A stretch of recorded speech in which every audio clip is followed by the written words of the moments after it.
सबका मालिक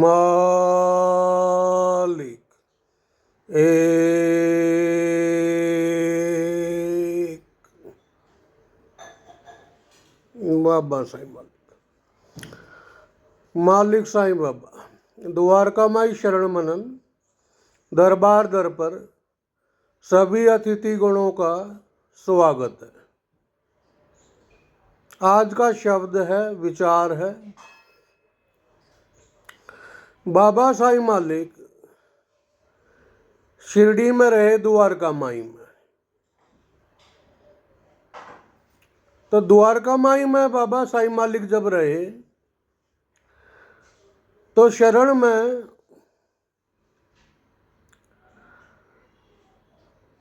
बाबा ने मालसापति महाराज को कहा कि हे मालसापति महाराज, आज जो है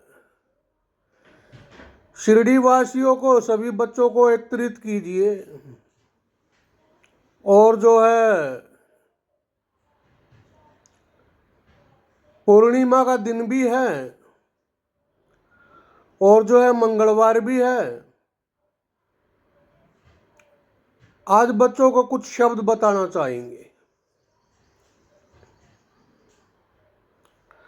तो पंडित मालसापति महाराज कहने लगे, ठीक है बाबा, ये बात है सन 1914 की। तो बाबा के कहने के अनुसार मालसापति महाराज ने सभी शिरडी वासियों को एकत्रित किया और बच्चों को एकत्रित किया और पूर्णिमा के अवसर पर बाबा के दर्शन करने के लिए बहुत से अनुयायी आए हुए रहे हैं, जैसे कि काका माजनी, दीक्षित साहब, नाना साहब चांदोलकर, दास गणू महाराज, अब्दुल खां महाराज, चांद पाटिल और गोपाल राव जी। इस प्रकार से जो है पूर्णिमा का दिन रहा है और मंगलवार रहा है। 1914 की ये बात है। तो जब बाबा ने मालसापति महाराज को सभी को एकत्रित करने के लिए कहा तो सभी द्वारका माई की शरण में आ गए दरबार दर पर।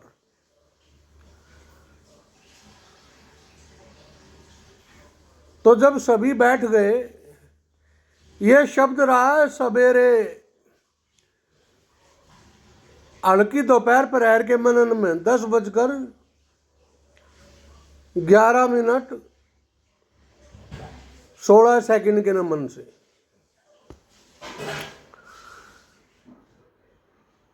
तो बाबा की तरफ सभी देखने लगे।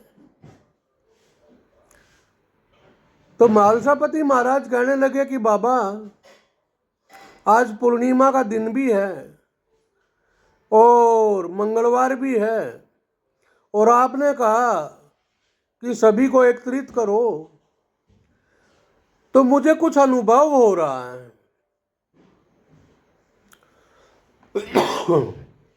मुझे कुछ अनुभव हो रहा है। तो बाबा साईं मालिक मुस्कुराए और कहने लगे कि हे मालसा महाराज, आप सही कह रहे हो। आपको फल के बारे में अनुभव हो रहा है। किसके बारे में? फल के बारे में।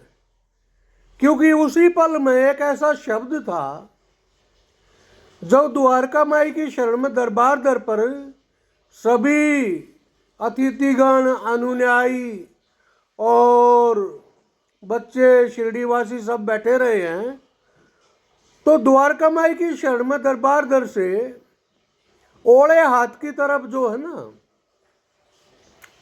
ओड़े हाथ की तरफ आम का बाग रहा है। किसका बाग रहा है? आम का बाग। और सवेरे हल्की दोपहर प्रहर की शुरुआत हो रही थी, 10 बजने वाले थे। और मालसापति महाराज का ध्यान जो है बाबा की तरफ था। तो बाबा ने सूर्य की तरफ जब देखा तो सूर्य जो है वो आम वृक्ष के अंदर से हल्के लाल कलर का नजर आ रहा था, हल्के लाल कलर का नजर आ रहा था। तो बाबा ने सूर्य की तरफ ऐसे किया और नमन किया, सबका मालिक एक। तो मालसा महाराज जान गए, कहने लगे कि बाबा आप सही कह रहे हो, फल का ही अनुभव हो रहा है और वो तो आप ही बताओगे ऐसा क्यों है। तो बाबा साईं मालिक कहने लगे मुस्कुराकर सभी की तरफ देखकर कि आप सभी ने सुना होगा रामायण वचन काल की शरण में, रामायण वचन काल की शरण में एक गाथा है जिसमें शब्द बताया गया है कि भाई केसरी को और अंजना को एक पुत्र की प्राप्ति होती है अवतार होकर, जो कि हनुमान महाराज रहते हैं। और जब वो महल से एक दिन उन्हें जब भूख लगी तो फल की तरफ देख रहे थे। तो खिड़की से जब वो आम वृक्ष की तरफ देख रहे थे तो उसमें से एक फल नजर आया था हल्के लाल रंग का, और वो फल कोई और नहीं सूर्य है। तो हनुमान महाराज ने अपने प्रभु श्री राम की शरण में नमन मस्तक किया और उड़ान भर दी और आम की पेड़ की तरफ गए तो पता चला फल तो बहुत दूर है। तो इस प्रकार से आप सब जानते हो कि हनुमान महाराज उस फल तक पहुंचे, सूर्य तक, और मुख में ले लिया। सभी देवी देवता जब इकट्ठे हुए तो उसके बाद में सूर्य को मुख से निकाला और हनुमान महाराज वापस आ गए थे। अब जानना यह है कि जो अपना सूर्य है ना, उसको शिव महाराज ने, गौरी ने ओम बताया है। क्या बताया? ओम। और सूर्य की शरण नवग्रह उपग्रह है, जो ये सौरमंडल है। तो इसमें जो है बाबा साईं मालिक मुस्कुराते हुए कहते हैं कि बच्चों हर चीज का जो है ना आकार उतरता है, हर चीज का जो है आकार उतरता है। निराकार जो है वो भी आकार लेता है और आकार जो है वो निराकार में परिवर्तन होता है। निराकार जब परिवर्तन करता है अपने में तो आकार लेता है, आकार जब परिवर्तन करता है तो निराकार होता है। तो अब आपको फल के बारे में बताना चाहेंगे कि महापुराण के नमन में, महापुराण के नमन में 3 लोक है। ये जो आप चारों तरफ देख रहे हैं ना, नीला अंबर समुंदर, उसमें 3 लोक है। शिव गौरी का सिंहासन लगता है अमरलोक में, विष्णु महाराज का सिंहासन लगता है स्वर्ग लोक में, और ब्रह्मा महाराज का सिंहासन लगता है पाताल लोक पृथ्वी पर। तो अब जैसे शिव महाराज का दरबार है, गौरी का जो पहला वस्त्र है वो है पार्वती। तो शिव महाराज है, पार्वती और उनकी गृहस्थी जिंदगी है। कार्तिकेय महाराज है, गणेश महाराज है, पिकोक महाराज है जिन्हें ओसा कहा गया है, और नंदी महाराज है, अशोका है उनकी पुत्री। इसी प्रकार से विष्णु महाराज का दरबार है जिसमें लक्ष्मी साथ में बैठी है। इसी प्रकार से ब्रह्मा महाराज का दरबार है जहाँ पर गंगा मैया साथ में बैठी है। तो इस प्रकार से ये दरबार है। अब बाबा बताना चाह रहे हैं फलों के बारे में। किसके बारे में? फलों के बारे में। जैसे मान लो आपके पास में एक कोरा पेपर है, कोरा पेपर है, कोरा कागज है। तो पहले के शब्दों में क्या रहा है कि पेंसिल से जैसे उस पर लिखते भी थे और उसे मिटा भी सकते थे। पेंसिल से उस पर लिखते भी थे और उसे मिटा भी सकते थे रबड़ पर। तो इसी प्रकार से पेपर को जो आप आकार भी दे सकते हो, आप पेपर का खिलौना भी बनाते थे और खिलौने से वापस पेपर भी बना देते थे। तो इसी प्रकार से देवताओं की जो दुनिया है ना, उन्होंने यहाँ पाताल लोक में अपने फल उतारे हुए हैं। वो फल किस प्रकार से, वो बताना चाहेंगे। शिवगौरी की शरण में जो वृक्ष है ना अमरलोक में, वो है आम का वृक्ष। किसका वृक्ष है? आम का वृक्ष। और शिवगौरी के जो फल है उसका क्या नाम है? आम।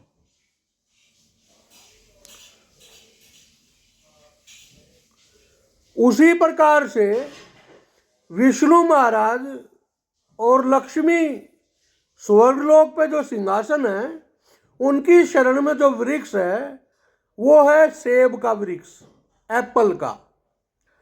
और विष्णु महाराज का जो फल है वो क्या है? एप्पल, सेब। अब उसके बाद में ब्रह्मा महाराज का जो पाताल लोक पृथ्वी पर आसन लगता है, उनकी शरण में जो वृक्ष है वो वृक्ष है तुलसा का वृक्ष। वो वृक्ष है तुलसा का वृक्ष। और तुलसा के वृक्ष जो है ब्रह्मा महाराज की शरण में, जैसे गंगा साथ में बैठी है, तो तुलसा वृक्ष के पत्तों को ही फल माना गया है, उन्हें उसे ही आशीर्वाद माना गया है। तो इस प्रकार से ये सारा खेल रहता है। अब आपको बताना चाहेंगे फलों के बारे में। फल का जो शब्द है वो इस प्रकार से है, जैसे कि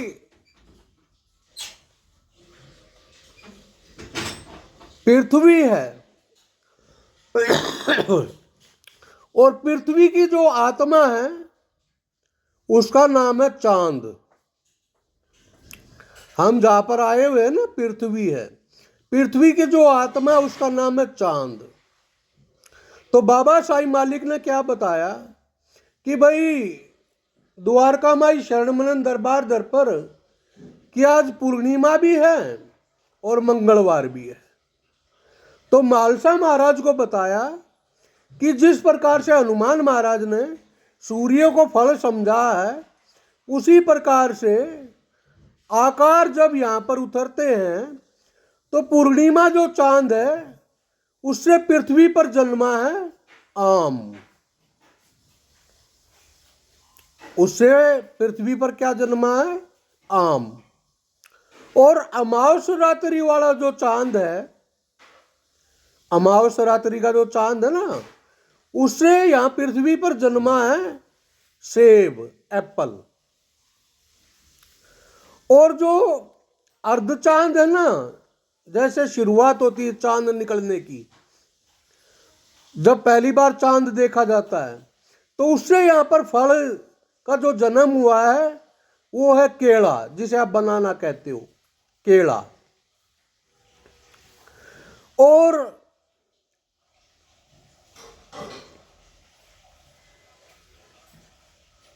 लक्ष्मी का जो फल है, जो विष्णु महाराज के साथ सिंहासन पर बैठी है, उनका आशीर्वाद जो है, उनके फल का नाम है केला। महापुराण के नमन में शिव और पार्वती के साथ में कार्तिकेय है। कार्तिकेय महाराज के फल का नाम है नारियल। गणेश महाराज के फल का नाम है लड्डू। नंदी महाराज की शरण में जो वृक्ष है, उस वृक्ष का नाम है आक का वृक्ष, जिसको हम हरियाणा लैंग्वेज में आकटा भी बोलते हैं, आकटे का वृक्ष। तो इस प्रकार से, और जो जोड़ी नमन शब्द होता है ना, जोड़ी नमन, कहते हैं कि भाई जीवन से मृत्यु की तरफ प्राप्त हो जाते हैं, सफर पूरा हो जाता है। उस सवारी से जो फल जन्मा यहाँ पर, उसका नाम है संतरा। उसका क्या नाम है? संतरा। महाकाल महाराज महाकाल महाराज जो शिव महाराज के साथ में हमेशा कंधे पर बैठे रहते हैं, उनका फल है यहाँ पर प्याज। जो महाकाल महाराज की कुंडली है ना, उनसे यहाँ पर पृथ्वी पर जन्म हुआ प्याज का। तो इस प्रकार से जो है, जैसे कि अमरलोक में शिव महाराज के साथ में महाकाल महाराज है, और शरण में उनके भाई है महेश्वर महाराज। स्वर्गलोक में विष्णु महाराज है, उनके साथ में अकाल नमन महाराज और अकाल चक्र महाराज है। पाताल लोक पृथ्वी पर ब्रह्मा महाराज हैं, उनके साथ में झंझावास महाराज और प्रलय महाराज हैं। तो इनसे यहाँ पर जो शब्द है वो आया है, जैसे कि सब्जी आई है, घिया की सब्जी है, तोरी की सब्जी है, और आपको बताना चाहेंगे कि इस प्रकार से यहाँ पर देवी देवताओं के जो आकार है ना, उनका आशीर्वाद, उनके फलों का जन्म पृथ्वी पर इस प्रकार से आता है। और आज एक शब्द और भी है कि कहते हैं कि काल को किसी ने नहीं देखा है। कहते हैं कि काल को किसी ने नहीं देखा है, लेकिन बाबा साईं मालिक बताना चाहेंगे कि काल का जो शब्द है ना, यहाँ पाताल लोक पृथ्वी पर, उसका जन्म एक पक्षी के आकार में हुआ है, और उस पक्षी का नाम है पैरट, यानी तोता। काल को अगर आप देखना चाहोगे तो आप तोते के आकार में देख सकते हो। यह है काल का आकार यहाँ पृथ्वी पर। और काल की जो प्रतिमा है ना, यहाँ पाताल लोक पृथ्वी पर, वो आप नटराजन के रूप में देख सकते हो। जो नटराजन की प्रतिमा है वो काल महाराज की ही प्रतिमा है। तो इसी प्रकार से ये सब पृथ्वी पर खेल चलता है। ये सब पृथ्वी पर खेल चलता है। तो बाबा साईं मालिक कहना चाह रहे हैं, बताना चाह रहे हैं कि परिवर्तन ही प्राकृतिक का नियम है, और उसी में आकार और विकार होते हैं, और निराकार और आकार होते हैं। तो बाबा साईं मालिक ये शब्द कहकर मुस्कुराने लगे तब वहां पर श्यामा महाराज जो रहे हैं, उन्होंने कहा कि बाबा आज पूर्णिमा है और मंगलवार का दिन है, और आपने बताया कि किस प्रकार से किन देवताओं का कौन सा फल है और काल का आकार यहां पर किस आकार में देखा जा सकता है। अब बाबा आज ये और बता दीजिए कि हम आपको गुरु के आकार में दर्शन पाने के लिए जुड़ते हैं पूर्णिमा वाले दिन, तो बाबा गुरु का क्या महत्व और गुरु का क्या शब्द है। तो तब बाबा साईं मालिक ने मुस्कुराते हुए कहा कि हे श्यामा महाराज सुनिए, शिव और पार्वती की शरण में जो गृहस्थी जिंदगी में कार्तिकेय महाराज है ना, उन्हें वरदान मिला हुआ गुरु का। गुरु का वरदान किसे मिला हुआ? कार्तिकेय महाराज को। तो कार्तिकेय महाराज ही देवताओं की दुनिया में गुरु कहलाए। इसलिए जो है, जैसे शिव महाराज की जटा में चंद्रमा है, चांद है, जटा से गंगा है, तो कार्तिकेय महाराज जो गृहस्थी जिंदगी में कार्तिकेय, शिव और गौरी के जो पुत्र है कार्तिकेय, उन्हें गुरु का वरदान मिला है। तो इसलिए गुरु पूर्णिमा का बहुत बड़ा महत्व है। और गुरु को इसलिए सिद्धि प्राप्त होती है कि यहां पाताल लोक पृथ्वी पर जो शिक्षक है, शरणार्थी है, वो गुरु की शरण में ज्ञान को पाते हैं और गुरु जो है ज्ञान को बढ़ावा देते हैं और स्वर्ग तक लेकर जाते हैं। तो इस प्रकार से गुरु का बहुत बड़ा महत्व है। तो इन शब्दों के ऊपर बाबा साईं मालिक की शरण में बैठे हुए सभी अनुयायियों ने, शिरडी वासियों ने, बच्चों ने और अतिथिगणों ने बाबा की शरण में अपना मत्था टेका और कहा, बाबा तो फिर आज आपने अभी फल के बारे में बताया कि किस प्रकार से उनके आशीर्वाद का जो यहाँ फल मिलता है, उनके फलों का जन्म हुआ है। तो आज अगर गुरु है, गुरु पूर्णिमा है और मंगलवार का दिन भी है, तो बाबा संध्या में भोज क्या बनाया जाए। तब बाबा ने मुस्कुराते हुए कहा कि जिस प्रकार से शिव और गौरी ने